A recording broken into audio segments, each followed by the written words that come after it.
You attach your Backbone One controller to your phone, but nothing happens. No response from the buttons, no app detection, and sometimes the controller disconnects instantly after connecting.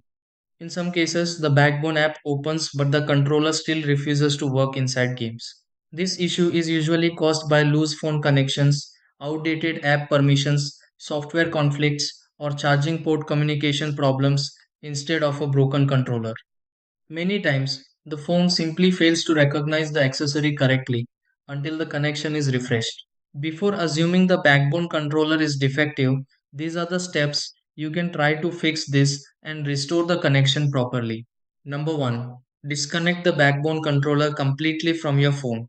2. Restart the phone before reconnecting the controller again. 3. Inspect the phone charging port for dust or lint buildup carefully. 4.